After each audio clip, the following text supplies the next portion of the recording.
POTS, but it's also causing some confusion. Yeah, I would say that nobody I've met has a classical presentation of POTS. And we'll dig more into it, but there's a lot of different ways with which it can present. But I can tell based on this clip and what she's sharing on social media that there is a lot that she and especially her doctors don't know about POTS. And we're going to blow this case and the lid wide open on POTS today. So here we go, everybody.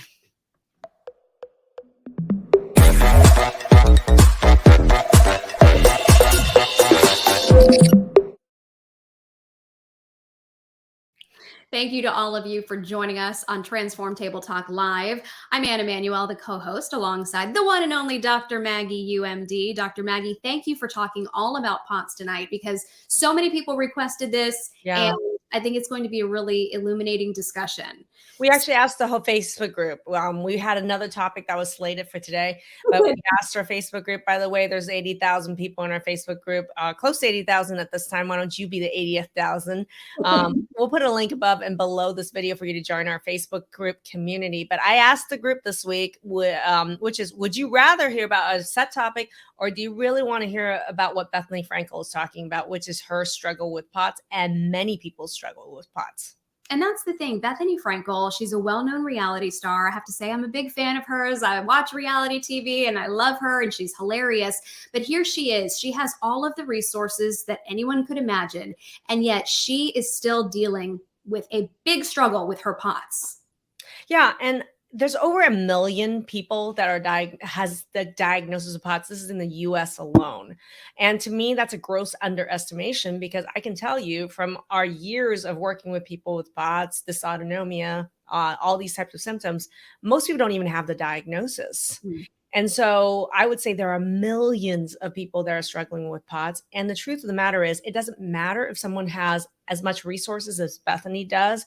And I've seen people who've been to Johns Hopkins, Mayo Clinic, and then they come to us, or somebody who doesn't have any resources and are seeing their conventional doctors. The truth is, almost everybody I've ever met everybody I've met is in the same boat, which is that they have lots of symptoms, they don't have answers, and they are getting worse. And that's the opposite of, that's the opposite of the experience we have with the people we work with in our programs.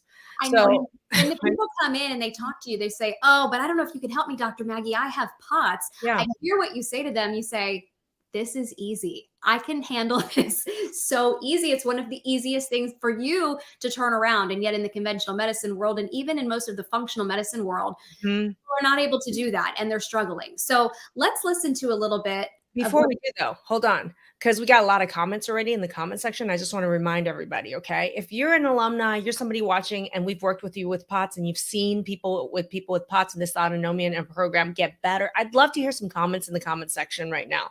Now, here's the thing. If you're struggling with those symptoms, or you know somebody who is, tag their name in the comment section below, because one of the things I want to do is raise the level of awareness that there are answers and solutions for POTS and dysautonomia that none of your doctors know. So if you can help me out with that, put their name in the comment section. Also, if you have a question, put it there. I'm going to answer it. And let us know, what are the symptoms that you're dealing with, whether it's having to do with dysautonomia or POTS or something else. Let us know. We'd love to get you resources if you need them, or just talk to you a little bit more about it. And we'll talk a lot more about what POTS is exactly. Would you like to hear what Bethenny Frankel has to say about her struggle now, Dr. Maggie? Let's do it. Okay. We're asking why my face looks different in my makeup videos, and it's because I am messed up. I am not doing that great. I'm so dehydrated and riddled with aches and pain. I've gained like 4 pounds while being here because my body's trying to hold on to any water it can. I wake up like every 2 hours in such pain and dying of thirst. My doctor said it's definitely connected to this POTS syndrome that I have. Okay, so she talks about some interesting symptoms there: weight gain, extreme thirst, a lot of pain, waking up at night. Yeah. are these classic things that you hear about with POTS. No. And that's the interesting thing is if you go and Mr. Google and you actually search on POTS, the classic symptoms when you look at POTS really fall in the realm of more cardiac. This is why this diagnosis often falls to the cardiologist. And I'm going to tell you it doesn't belong there. But the classic symptoms that you're talking about is fast heart rate, tachycardia, postural orthostatic tachycardia syndrome, which means that with positional changes, you're going to see orthostatic, meaning positional changes, tachycardia, fast heart rate runs of it back and forth, depending on the position that you're in, postural orthostatic tachycardia syndrome. Now, when you have tachycardia, super fast heart rate, your heart becomes less efficient, and therefore it can cause big fluctuations in blood pressure. So you can have blood pressure drops, ups and downs, ups and downs. What does that trigger? It can cause you to have dizziness, really lightheaded. It can cause you to be nauseated. It can cause you to have severe anxiety. It can cause you to be unable to walk or exercise. So a freaking big deal. So these symptoms, when you think about it and you hear postural orthostatic, meaning blood pressure and tachycardia, people think this is a cardiology problem. And I guarantee you she's seeing a cardiologist. How do I know? Everybody's going to Johns Hopkins Mayo Clinic, her specialists, all that. And many of them are cardiologists dealing with this syndrome, but yet people are getting worse. Okay, so if it's not a cardiologist who you should see, the next person that they might want to go see then is a rheumatologist. Could you get help there? Because you just mentioned, now I think she's got, I don't know if it was in this clip, but I saw in another clip where she mentioned that it's mixed up with this autoimmune thing, she said. Mm-hmm. And so I think she's smart enough herself, and her doctors are smart enough, somebody's smart enough to link having these symptoms with autoimmunity. Because I frequently see, and look, whether you have an autoimmune diagnosis or not, if you have these symptoms relating with POTS, there's a high likelihood there's an autoimmune component underneath it. But to me, okay, even if it doesn't, you don't have another autoimmune disease going on. Is there causes underneath that's causing the POTS that's similar to people with autoimmune disease? The answer is yes. And yet, when you say, okay, maybe now it's an autoimmune issue, not a cardiac issue, who do you go see? The rheumatologist or your gastroenterologist. What do they know jack about tachycardia, blood pressure changes, lightheadedness, thirst, or whatever? Nothing. So then that's the problem. These people are going to a cardiologist. How many of you guys tell me if you have these symptoms or you know someone, have gone to the cardiologist, have gotten no help or gotten worse, have gone to a rheumatologist, have gotten no help or gotten worse. And then now you're wondering, who the heck do I see? And this is for those of you who have classic symptoms. When I actually look at Bethenny's case, and how many of you guys with POTS listed in chat right now they may have some of these classic symptoms, but then she has extreme thirst. Okay, I want to ask you about that. What do you think that's all about? So here's the thing is it gives you clues as to what's underlying causing POTS. Can some people with POTS have extreme thirst? And the answer is yes, yes, and hell yes. But it's not, we'll get into thirst, but it's not just thirst. She has a lot of pain. She has a lot of swelling. She has insomnia, and she has extreme anxiety. So there's a lot of different symptoms that are coming along with the POTS that quote unquote don't fit the definition. Someone like her, has she not had these resources, may not even get the diagnosis. Right? So can some people with POTS have thirst? Absolutely. I would love to see it because people are talking about it all like in chat listing these symptoms, right? Yeah, all the medications for POTS didn't work. Elisa, right? Yeah. And there are physicians in this category here. Like we have physicians coming in a program. There are physicians in chat right now what are the medications for POTS? Blood pressure lowering medications that slow the heart rate. That seems like it could make things potentially worse in some ways. Because the problem isn't heart. Yeah. The problem isn't the heart. And then you give them heart slowing medications that also has a side effect of dropping their blood pressure. Boom, you just made them worse. Well, and the alumni who are commenting are so smart and are right on it because they're getting to the heart of what really is at some of these problems, which I know you're going to talk about in a moment. There's a smarty pants on YouTube right now. Someone just said pituitary, like that's hormonal, diabetes insipidus, another hormonal issue, lack of vasopressin, hormones and from cholesterol linked back to malabsorption and oh my God, what a smarty pants. All right. So that's, so this is great, because what I'm going to tell you is, this is just a little heads up of what's, we're going to blow the lid off this, because I think Anson and some of you guys have a little hint around this, is that blood sugar, this is not, does not belong with the cardiologist or the rheumatologist, because the underlying causes of POTS is, number one, blood sugar instability. Okay. Boom. Number two, hormonal instability. And number three, guess what? Gut infections. Boom. And look, my blood sugar was unstable. I wasn't spacing or balancing my meals out right, causing sharp spikes in blood sugar. That was triggering my POTS, just like you said. This sounds like an alumni. I'm wondering if that's an alumni right there, because that's exactly what we have figured out over and over again. But let's go back to thirst. She's talking how thirsty she is, right? Wow. Okay. So so we're talking about thirst, and why is she so thirsty? Well, it gives the clues, because it makes you start thinking, is there a blood sugar component of this? Because guess what? If your blood pressure is swinging up, down, up, down, up, down in POTS, guess what's underlyingly fueling this? High and low blood sugar going back and forth. Did you know that when your blood sugar is really high, you get thirsty? No. Okay, so thirst is one of the symptoms of high blood sugar. So if they're swinging high, low, high, low, high, low, that's part of the contribution to thirst. And then somebody mentioned, Smarty Pants in our audience mentioned, that could it be hormones related, and that's causing thirst. Did you know that someone with severe adrenal fatigue, okay, or adrenal insufficiency can have severe thirst? That's a hormone problem.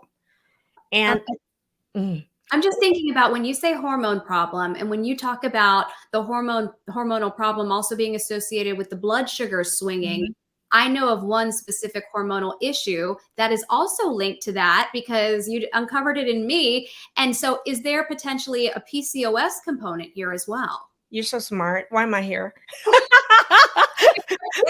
You taught us all. You taught us. I love this. So what I have found is, in women, and men have different mechanisms, right? But in women, now we talk about adrenals, men and women, everybody has adrenals. So we know adrenal insufficiency can trigger some of these POTS symptoms. I just talked about it right now. Yet your cardiologists don't know jack about that. And the other thing is, what's the point I was just making? We were just talking about how there's a hormonal component. And yeah. So what we found is, in women, we teach in my hormone masterclass and in our main program that there are certain patterns that trigger symptoms. One of them being PCOS, polycystic ovarian syndrome. And most people don't even understand PCOS. Most OBGYNs don't under PCOS. We just had a major issue with that, highlighting it over and over again. We have people who they're working with fertility specialists or gynecologists, and they don't get they don't understand what it means to get PCOS and how PCOS is linked with other symptoms. But polycystic ovarian syndrome, you don't have to have cysts in your ovaries. One of the major issues is they have a high, low fluctuations of blood sugar. And then we're just in this particular scenario talking about women. And then, so then if you think about it, if a woman has PCOS, wouldn't that make her more susceptible to getting POTS? Yes, yes. And it makes so much sense, because so many of the alumni that we have just recently talked to, and I know have recently graduated your program, this is exactly what they've said. When they were able to manage their blood sugar and their hormonal imbalance, guess what? Their POTS went away quickly. Yeah. It went away fast. I'm thinking about Stacy, who I just talked to. This happened to her. So this is not something that you're going to have to deal with every day, in and out, forever. If you can find the right practitioner like Dr. Maggie and learn about balancing your blood sugar and some of these other things, these symptoms can go away. I mean, I'm looking at Bethenny Frankel and she's talking. I'm like, somebody tag her in social media. Somebody let her know. Like, there are, like, we have about 20 to 30 case studies of people with POTS worse than her that have been able to turn it around within a couple weeks. And that's why, I mean, this is maddening seeing a video like this and seeing people suffer. But at the same time, Bethenny really represents a lot of people out there. I mean, it's not like she's a special severe worst case. She's just talking out about it, which I'm really grateful for. But there are millions and millions of Bethenny Frankels that are in our audience right now that like need to know you can turn this around. So number one, we talked about blood sugar. And number two, we talked about that there is a hormonal component. But I want to talk more about the hormonal component here and why people with POTS don't get the help they need. Because when we're talking about adrenals, adrenal insufficiency and adrenal fatigue, I'm going to slow it down a little bit because I know it's a lot. Are conventionally trained doctors, none of the doctors that you're paying insurance to go see have any training on what adrenal fatigue is. And no one has ever mentioned it. And I mean, I know so many of us have been going to all of the doctors out there for many years. And has anyone ever mentioned to you, oh, maybe we need to look into what stage adrenal fatigue you're in? Because I know it never got mentioned to me. Yeah, I was actually we were writing a blog recently, and it was about adrenals. And I was talking about how, most of the time when you go and you ask the doctor to draw blood for hormones, you get told you don't need to test your hormones. Now, think about another layer of this. You go and you say, I need to get a blood draw to check my adrenals. Well, according to your endocrinologist, gynecologist, and primary care provider, the only problem that adrenals can have is all or none, meaning crazy ass high or nothing, which is Cushing's and Addison's. Mm. If you are anywhere in between, which is what I call adrenal fatigue, that's not a real problem. It doesn't exist. You're cuckoo for Cocoa Puffs, and you don't deserve or need to get testing. And here's the other problem. Even if they drew blood for you, they couldn't, blood testing, by the way, is not the best way to actually look at the patterns of adrenal fatigue. Mm-hmm. So that's the problem is you beg and beg and beg. They test the one cortisol, and then they say, oh, there's no problem with your adrenals. But the problem is these hormones have patterns. Mm-hmm. And depending on the time of day, the pattern of those hormones are different. And so you can look at somebody who's supposed to be like, let's say up and down like this. But then if they're flatline, what does that mean? If they're up and down like a W shape, what does that mean? If they're actually the inverse where it goes up at night, what the hell does that mean? Well, what's causing those patterns are completely different. The treatment for those as far as lifestyle supplementation, totally different. And then the symptoms the symptoms can be very similar, but the treatment options are different. And then how quickly they get to the outcomes is also very different. So there's so many layers of being shit out of luck with adrenal fatigue. Go ahead. Yeah, you're not going to be able to get the help, and it seems like you're going to be falling through the cracks, essentially, like everybody else in the medical world who is dealing with POTS. You're not getting the help or the relief you need. And while we're talking about hormones, this person had an interesting question: can someone postmenopausal have POTS? Of course, someone postmenopausal can have POTS. In fact, they may have more of a chance of getting POTS. And that's the whole thing and can you be a man and get POTS? Of course, you're a man that can have POTS, because a man can have severe blood sugar balancing problems. A child can have that. Can a man have low testosterone, adrenal fatigue? Absolutely. Can a man have severe estrogen dominance, liver problems, or gut infection? The answer is yes, yes, and hell yes. So everybody can get POTS. And that's why if you have POTS, someone write in their demographics right here, and you'll see across the board. I want everybody to actually share and show just how common the syndrome is and how it can impact upon everyone and anyone. And it can have different faces. Not everybody with POTS is going to get thirst. Okay. In fact, a minority of them do. But to me, the fact that she does is already telling me all these clues about what's causing it for her specifically. Well, so great. That's great news, because then it tells you how to fix it. I know how to fix it. It's not like, so, oh my God, you have thirst, you don't have POTS. Now we don't know what to do. Let's send you to the thirst specialist, which is what most people get the run around with. And yet when I hear, oh, she already got a diagnosis of POTS, she's got thirst, she's got swelling, she's got insomnia, I already know her blood sugar is a shit show going like all this. And yet I promise you, nobody's talked to her about that. I already can tell you, based on the fact that she has severe thirst, she's probably got some hormone imbalances, most likely possibly PCOS or estrogen dominance, but definitely adrenal problems. Mm-hmm. And seeing her keep going to see those conventional doctors will never bring in the answer she needs around her adrenals and her hormone imbalances, because they don't even believe these imbalances exist. But her symptoms are screaming at me like red alert, hormones. And I'm curious, how many of you now, this is ringing a bell? Wow. Now you're like, oh, wow, I'm making the connection that my POTS symptoms are related to my hormones. Are they worse certain times of the month? Did they come on around perimenopause or menopause when your other symptoms were really changing? Mm-hmm. Did this come on when did you get thirst with it? Did you get severe insomnia or anxiety with it? That's not explained by these symptoms, right? So those are signs that this is related to hormones. And this person even says the Mirena IUD, she thinks may have been a trigger. So when you talk about the birth control pill, Mirena IUD, or menopause, what you're talking about is either naturally or artificially, you're inducing a time of great hormonal change, whether it's down or up. And this is what I call hormonally vulnerable times.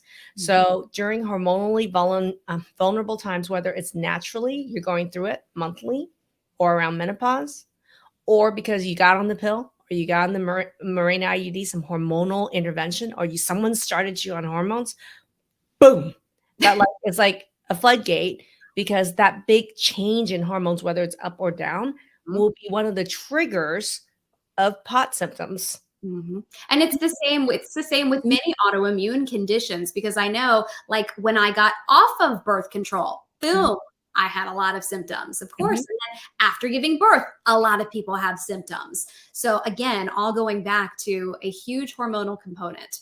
So this is interesting, right? Because what Bethenny didn't say in here, and what she put in the caption was, this got way worse with the big C. Yep. Okay. And we just have a user right here that says, just began having issues with POTS after the big C, using everything I learned in the program to work on controlling it. Correct. So this is an interesting point, because it brings up the role of infection.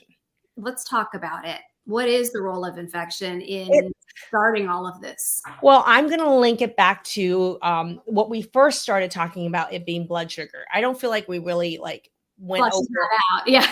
Blood sugar. I'm just letting you guys know, going back to blood sugar ties in with everything. So does hormones, right? But blood sugar, if you think about it, hormones changes can trigger fluctuations of blood sugar, just so you guys know. And something to understand is hormones just aren't like your ovary hormones or testicular sex hormones. You got adrenal hormones. And if someone's having adrenal fatigue, that will affect blood sugar big time. And then you think about thyroid. So this is another thing, is it's just it's mind blowing to me, the lack of understanding doctors have out there around what are real functional thyroid lab values. How many people actually have autoimmune disease of the thyroid and don't even know it, have negative testing. There's just a lot of misinformation around it. So you will have people who will have concurrent thyroid conditions that are already low thyroid, going through hormonal changes of some sort. And having high or low thyroid can screw and mess with your blood sugar. So then these are other conditions that are hormonal that impact on blood sugar. And then let's go back, chicken or the egg. Okay. If you have one of the biggest, one of the hormone patterns is low everything. Okay. And adrenal fatigue will fall under low everything, where everything is low. And I tell people one of the underlying causes of that is because they have so many episodes of recurrent low blood sugars. So especially in the middle of the night. So what you'll find is people have this high, low blood sugar swings because the hormones are having these swings. And then what you'll find is that when they hit these frequent episodes of low blood sugar, typically in the middle of the night, it really screws them over, because guess when male testosterone is made? Well, I'm the middle of the night. Guess when your hormones are being made? Okay, middle of the night. That's when thyroid hormones are mostly made. Oh my goodness, what is happening in the middle of the night? That's when adrenal hormones are really being made. We better be doing what our body needs, and that's getting rest in the middle of the night so it can accurately make all of these hormones. So blood sugar is swinging high, low all the time, which is what's happening to all of you. And many of you guys think you have blood sugar and you don't. And the reason I know you don't is because your hormones suck. And how do I know your hormones suck? Because I know from a hormone standpoint, many of these symptoms you're talking about are related with hormones. We have a hormone checklist. So if you're interested in getting the hormone checklist, go ahead and type in the chat hormone checklist and check your messages later, and we'll get you a hormone checklist so you realize just how many symptoms you have are linked with hormones. Okay, get some water. We have so many comments coming in, and maybe if we have time at the end, we'll have time for some Q&A, because there's a lot of questions coming in for you as well. So we'll see, and we'll try to do what we can. But I know we have a lot to talk about as well, Dr. Maggie, because you've let us know blood sugar, hormones, and look. Well, look at Doris, what she's saying. I'm 3 years postpartum, but it's still not resolved. Why? Because postpartum triggers postpartum thyroiditis. there's a postpartum is when your hormones really sink when you deliver the baby. So what it tells me 100% with Doris is it's not resolved because she went into hormonal hell postpartum and it never recovered because no one's ever identified, addressed, or fixed it. And what's so scary is if it's not stopped in its tracks, this is not something that stands still. This is going to potentially continue to create more and more problems and leading to maybe bigger and bigger issues. 3 years later, she's still struggling with these symptoms. And I'm telling you, I don't know what age Doris is, but it's going to be, if it starts to run into, let's say, between 35 and 45, it may run her into early menopause, other hormone symptoms. It can also put her at higher risk for having diabetes, which is another hormone problem from pancreas, which makes hormones. So these things just kind of start to layer on more and more and more. And I know that, who's that? Facebook alumni got resolved from my POTS symptoms. Can you type your name and tell us what week? How many weeks did it take you to resolve your POTS symptoms? So I love real people with outcomes. Well, we had another one too from Dr. Elisa, and she was saying within 1 week, her POTS symptoms were resolved. I believe she said it was after working on her blood sugar, which you do on purpose, Dr. Maggie, at the very beginning of the Transform program. I do blood sugar at the very beginning of the Transform program. This actually goes into how I discovered that I could actually fix POTS. Like, this is purely by accident how I figured out like what we do really turn around POTS. What I'm learning here is actually real. Nobody taught me this. This is real life example, having 26 years medical career, the last 6 years with our online program, helping people with all sorts of chronic disease, right? Early in our program is the blood sugar balancing module, week 2, in fact, currently. And it was fascinating because what happens is, remember, I just said people with POTS problems have tons of hormone problems. So we attracted a lot of people with hormone problems. They come into the program, and immediately after week 2, they started to get so much better. And I realized, wow, okay, so blood sugar is actually the trigger of POTS. And it's a theory. And it's a theory that I tested out year after year after year, and hundreds of people later. I have not met a POTS person or dysautonomia or anybody with those symptoms that's gone through our program that didn't have some huge amount of relief just within the first couple of weeks after, the hydration module, and then right after that, the blood sugar module. So I knew right away. I was like, and then I think about some of the other components, and that's what feeds into it. It's like, man, when they get to hormones, right? And then I think about everything that we do in the program that really helps with infection. And I also, I didn't even put in here, but food allergies. Food allergies play a big role because food allergies, allergic reaction, histamines, dilate blood vessels, lower blood pressures. Okay. Let's talk a little bit more about blood pressure, because I think we've got about half dozen comments asking you. Blood pressure is all a part of this as well with POTS? It is actually. So when they say something is orthostatic, it means that with positional change, the symptom gets worse. And based on gravity, right? So what happens is when you actually switch positions based on gravity, blood pressure changes naturally.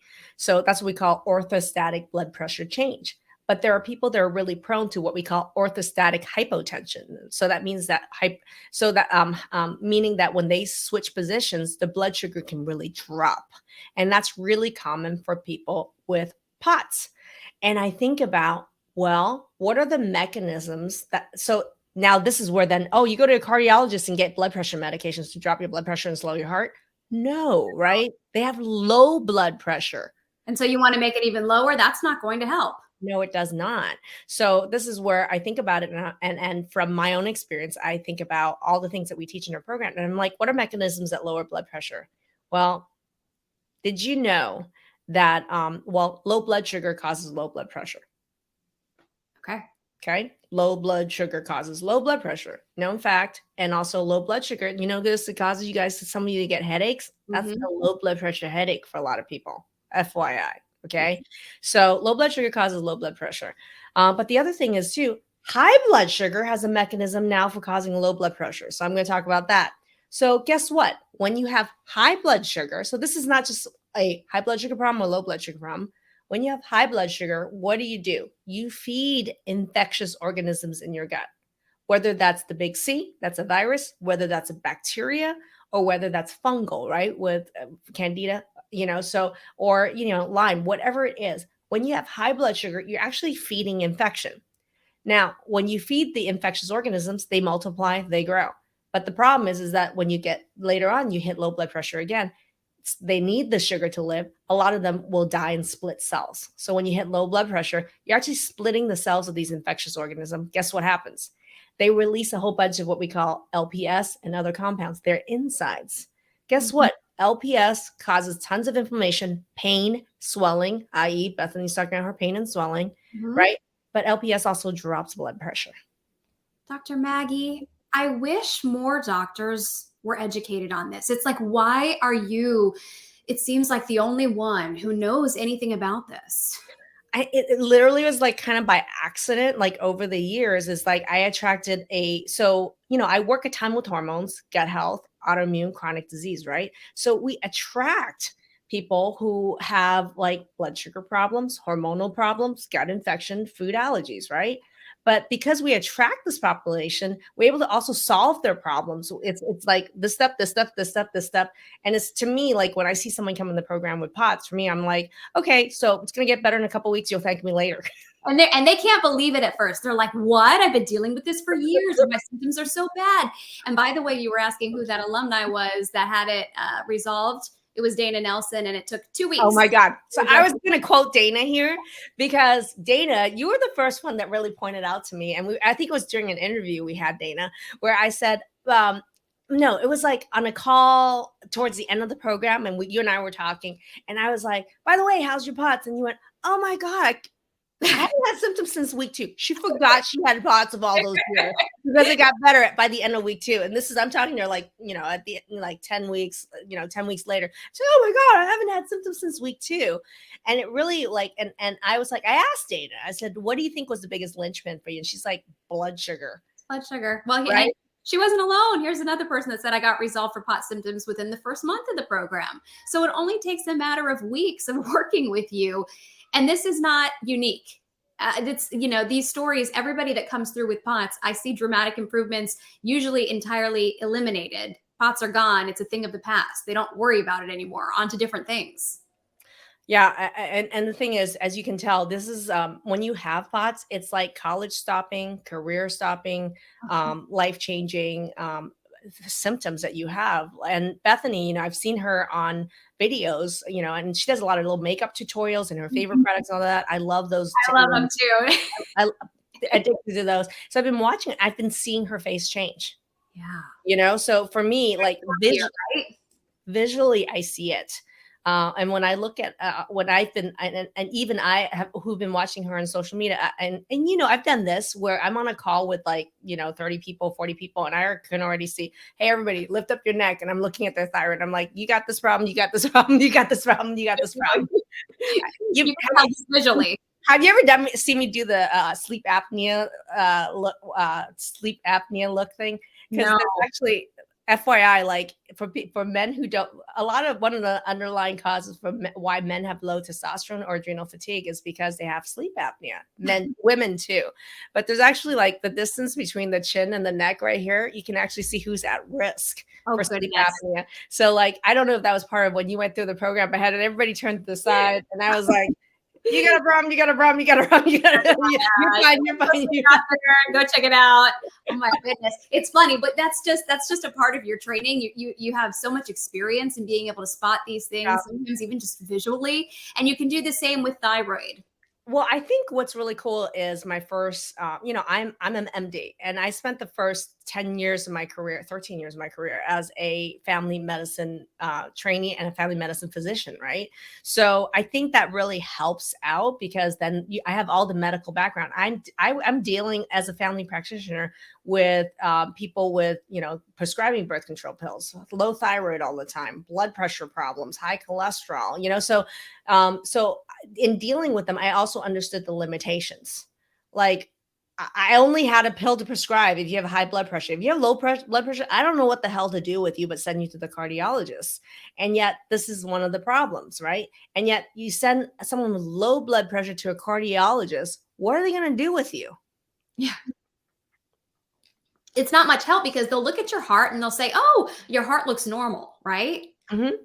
And then and just like someone else who said, oh, my thyroid tests keep coming back normal. And I'm sure they're going to tell you some bullshit about how your hormones are normal too, or why you don't need your hormones tested.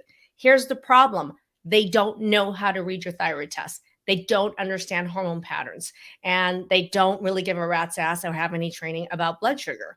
And it's not because they don't care. It's not because I didn't care as a physician. I didn't know. I didn't know. And I was a damn good family physician, but I am a better healer today because I have experienced this myself. mm-hmm. I've seen hundreds and thousands of people go through the program, and I have been able to see these recoveries, and I can see the steps. The success leaves clues. So I'm like, this is why these people were successful. These were the linchpin. I mean, how many interviews have we done with people with POTS dysautonomia? Probably at this point, 30, 40. And at least that's just within the last year or so. It feels right? like. And then when you ask them what their linchpin is, they tell you. So my clients who have turned this around are telling me, oh my God, it's the blood pressure, it's the blood sugar, it's the blood sugar. Oh my God, it was my PCOS, it's my hormones. Oh my gosh, it's my adrenal fatigue. And then we mentioned it's the infection that happens in the gut. Let's talk more about infection and what goes into it. Because I saw somebody asking questions like, is it just gut infection, or can it be infection anywhere in the body? Like anywhere in the body. And that's the thing. That's how the big C really is a big problem, because what we know is that the DNA, the RNA from this virus can actually integrate into many cells throughout your body. That's why there are lung symptoms. You can lose hair as a result of it. You can have chronic fatigue syndrome, pain, right? Neuropathy. And what I've seen, interestingly, is that big C and long haul is that it really disrupts the gut microbiome. So what I see is that any infection that you had there, if you happen to get the big C on top of it, boom, that gets worse. But this is the same when you're talking about Lyme. Like when you're talking about Lyme, Epstein-Barr virus, adenovirus, norovirus, there are a lot of viruses that can come in, and they can come in and they infect many different cells in your body. They may not even specifically only target the gut. They may actually target many different parts of the body with many symptoms.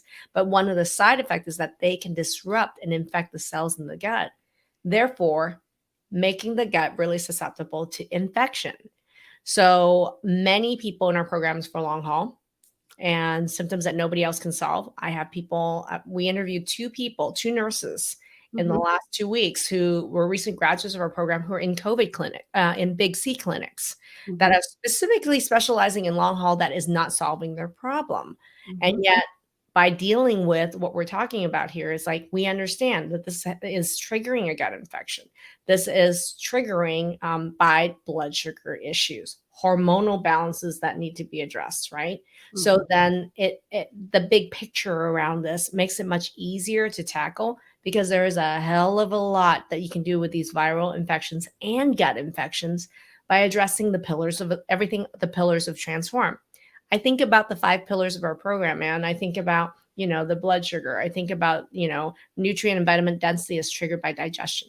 And we haven't even gotten into food allergies, which we should talk about next, but we are running long, everybody. So if you want me to stay, add more lessons, add more questions. If you have specific questions around food allergies and how allergies impact on this, put it in the chat right now. I will stay longer, but I don't want to run too long here. If, just for the sake of running on time. Okay. So I didn't go over all the pillars, but what I'm going to tell you is that, I've really learned that the big C and chronic viral type infections will make everything worse. Okay. But the problem is everyone thinks then it's all the focus is on that virus. Right. And that's not entirely the whole picture. No, because it's triggered this whole cascade. A cascade. Because it was like you were saying, even with infection, the blood sugar swings are feeding infection. Right. So why does someone have long haul and someone doesn't? Is because, believe it or not, the person who has an underlying blood sugar susceptibility of high and low blood sugar swings will get more impacted and more damage from big C. This is why diabetics have the highest mortality rate when it comes to getting big C and long haul, is because the blood sugar innately, it's almost like an invitation. Wow. It's an invitation. I've never heard anybody connect that before, because you have heard it being reported that diabetics are not faring as well when it comes to the big C. High mortality rate. Yes. Yes. And it makes a lot of sense what you're saying then, because the blood sugar is not well regulated. And that's an invitation for viruses and bacteria to take hold. And then think about it. If you have POTS on top of that, where you already have high, low blood sugar, high, low blood pressure, and then you get a rip-roaring virus that then causes a rip-roaring gut infection, you release a ton of what is LPS, lipopolysaccharides. These insides of these bacteria that are being released drops blood pressure even more. Mm-hmm. Now you got the shitstorm, which is what is happening to Bethenny right now. She wrote in the copy of that video that this has gotten so much worse since the Big C. This person wants to know, are POTS and lupus related? And I think, just not answering for you, but you would probably say to anybody, hey, POTS and any autoimmunity could be related, right? Because that could be yeah. Yeah. So the answer is yes, but it's not just lupus. I'm sure it's any kind of autoimmune issue. Because I have so just, full disclosure is that, I see a lot of people with autoimmune issues, right? And we didn't start out with a program that says, hey, like, let me solve your POTS naturally, because we do, but it was a byproduct, which was that people with autoimmune disease had a really high rate of having POTS and dysautonomia. And that's how come we ended up gathering a huge population. And we have had hundreds of people with this, and we've been able to turn it around, right? And so it was a byproduct, not because I came out, with guns blazing saying, I can help you turn around your POTS around in weeks. Well, it just happened as a byproduct. Because people with other chronic diseases, not just autoimmune, any other chronic diseases, are at much higher rate of getting POTS. So the cause for other chronic diseases and the cause for POTS are the same. And then where you're just getting so many questions, I don't know if you've got time for Q&A for things like this, but another person wants to know, iodine deficiency, can that contribute? Nope. And then when we were talking about hormones and how it could impact anybody, they even wanted to know, does that include a 16-year-old boy? Especially a 16-year-old boy. And why is that? Because when you're looking at a 16-year-old boy, his hormones are really changing. So he's even more vulnerable to getting more severe symptoms. And so that's a hormonally vulnerable time for that 16-year-old boy. Okay. So especially a 16-year-old boy, I want to take a look at him and I'm going to be like, let's intervene right now. Let's get him better now. I mean, the thing is, the younger a person presents with these symptoms, the more I'm like, let me have at him, because there's such an opportunity for intervention and not more and more permanent damage. There is permanent damage from these conditions over time, right? So the sooner you intervene, the cheaper, easier, faster, and more permanent the solution is going to be. And you work with children a lot and their parents sign up. And I'm always so impressed and excited to see the families that get into this, because they care so much about their child and they're trying to find anything or anybody that can help this person who they love so much. And you'll see mom or dad on the calls there helping out. So yes, if you're a parent with a child who is dealing with any kind of health struggles, whether it be POTS-like symptoms, any kind of autoimmunity, or any chronic disease, get in touch with the Transform team, because absolutely you guys can be a part of this program. And I've seen it work wonders for children. We'll put a link if you want to message us, and check your own messages in your message request box. Because if you've commented, we probably have messaged and shared some resources with you. But going back to how young can a person, it's the same thing. Someone just asked, can you get POTS postmenopausal? Can you get POTS as an 85-year-old? Of course you can. Can you get POTS as a 4-year-old? Of course you can. So I want people to realize is people always want to know, can this? If you think about what the causes that I mentioned, who the hell doesn't have blood sugar problems? Who doesn't have hormone imbalance problems? Who doesn't have gut infections? And we haven't talked about food allergies. So let's talk about it. Yeah. And it brought this up because there's people in the chat going nuts about, can histamines cause this? Can food allergies cause this? Can a 16-year-old get this? So a lot of times food allergies, we think about, we have it all the time. But the thing is, parents, those of you that are parents, are becoming it's easier to sometimes to see it in your child than it is in you, or it's harder to see their suffering perhaps. But a lot of times when parents talk to us, they're very interested in finding out if food allergies is causing whatever their kids' symptoms are. And the answer is always yes, yes, and hell yes. And what I find is anybody with any sort of chronic disease symptom, I don't care if it's POTS, I don't care if it's ADD, ADHD, autism spectrum, rheumatoid arthritis, thyroid, whatever you say. And you can sit here and ask me, what about this diagnosis, that diagnosis? I'm going to tell you that no matter what the diagnosis is, underneath that is a component that's related with an irritation of the immune system. You can irritate the immune system by infection, but the most common way that it's irritated, it's actually genetic based on food allergies. So interestingly, what you find is that food allergies, when your body wars with food, it's not necessarily gut symptoms. In fact, most people don't even have gut symptoms. But what you see is increased allergic things. How many kids are dealing with eczema, asthma, right? Irritable bowel syndrome, right? And that's related with, believe it or not, food allergies. Now, what's the mechanism? Well, when you are actually allergic to a food, your body sees it as foreign, you're a germ, I'm going to kill you.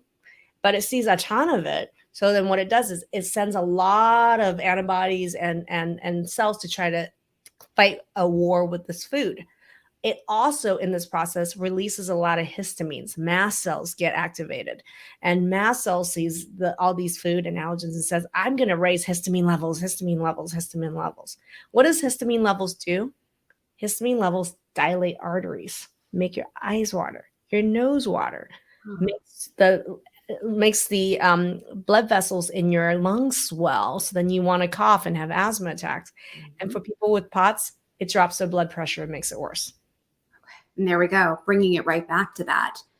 It's all coming together. We're getting, people are so thankful, Dr. Maggie, that you're talking about this, because it's very clear to me by looking at the many comments that are pouring in. This is a big problem for people, and they're just not getting help.